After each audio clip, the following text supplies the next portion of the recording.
తమిళనాడులోని Samsung company అక్రమంగా తొలగించిన ఉద్యోగులను వెంటనే విధుల్లోకి తీసుకోవాలని డిమాండ్ చేస్తూ సిఐటియు ఆధ్వర్యంలో కార్మికులు విశాఖలో ఆందోళన చేపట్టారు. నగరంలో ర్యాలీ నిర్వహించి సామ్సంగ్ కంపెనీ యాజమాన్యానికి వ్యతిరేకంగా నినాదాలు చేశారు. ఈ సందర్భంగా సిఐటియు రాష్ట్ర కార్యదర్శి నర్సింగరావు మాట్లాడుతూ గత సెప్టెంబర్ 9 నుండి సామ్సంగ్ ఉద్యోగులు తమ హక్కుల కోసం పోరాడుతున్నారని, వారి హక్కులను కాలరాసిన యాజమాన్యం వారిని విధుల నుండి తొలగించడం దారుణమని మండిపడ్డారు. విదేశాలకు చెందిన బహుళజాతి కంపెనీలు భారతీయ కార్మికుల పట్ల నిరంకుశంగా వ్యవహరిస్తున్నారని మండిపడ్డారు. కేంద్ర రాష్ట్ర ప్రభుత్వాలు బడా కంపెనీలకు తొత్తులుగా వ్యవహరిస్తూ కార్మికులను ఇబ్బందులకు గురి చేస్తున్నారని విమర్శించారు. సామ్సంగ్ యాజమాన్యం దిగిరాకుంటే దేశవ్యాప్తంగా ఉద్యమాన్ని ఉధృతం చేస్తామని నరసింగరావు హెచ్చరించారు. సామ్సంగ్ కంపెనీలో పనిచేస్తున్న 1450 మంది కార్మికులు సెప్టెంబర్ 9వ తేదీ నుంచి నిరవధిక సమ్మెలో ఉన్నారు. సంఘం పెట్టుకోవడం ఈ దేశంలో హక్కు, ప్రాథమిక హక్కు, రాజ్యాంగబద్ధమైన హక్కు, ట్రేడ్ యూనియన్ చట్టం ప్రకారం హక్కు.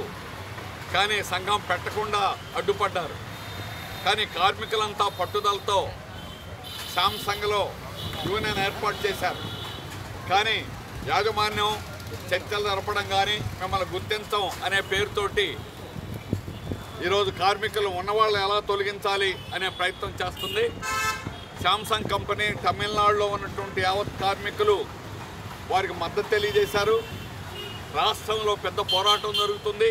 దానికి ఈరోజు దేశవ్యాప్తంగా సిఐటియు పిలిపించింది నిరసన తెలియజేయడానికి సామ్సంగ్ యాజమాన్యానికి వ్యతిరేకంగా. అందువల్ల అన్ని చోట్ల రాష్ట్రంలో కూడా అన్ని చోట్ల అవుట్లెట్ల దగ్గర ఈ నిరసన జరుగుతూ ఉంది. దక్షిణ కొరియాకు సంబంధించినటువంటి సామ్సంగ్ కంపెనీ బహుళజాతి సంస్థ ఎల్జీ పాలిమర్స్ ఏదైతే 86 నుంచి లైసెన్స్ లేకుండా నడిపి 15 మంది ప్రాణాలు పొట్టన పెట్టుకున్నదో అదే దేశానికి సంబంధించిన దక్షిణ కొరియాకు సంబంధించిన కంపెనీ.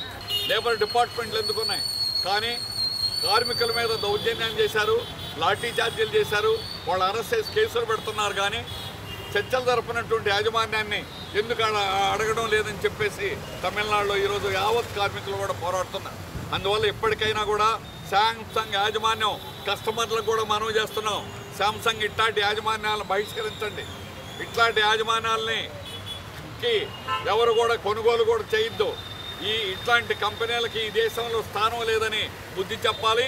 దక్షిణ కొరియా దేశం నుంచి ఈ బహుళజాతి సంస్థల లాభాల కోసం వచ్చి ఈ దేశంలో ప్రజల్ని పీల్చి పిండి చేసి చట్టాలను ఉల్లంఘించేటువంటి వాళ్ళ మీద తగిన చర్యలు తీసుకోవాలని కేంద్ర రాష్ట్ర ప్రభుత్వాలను హెచ్చరిస్తున్నాం.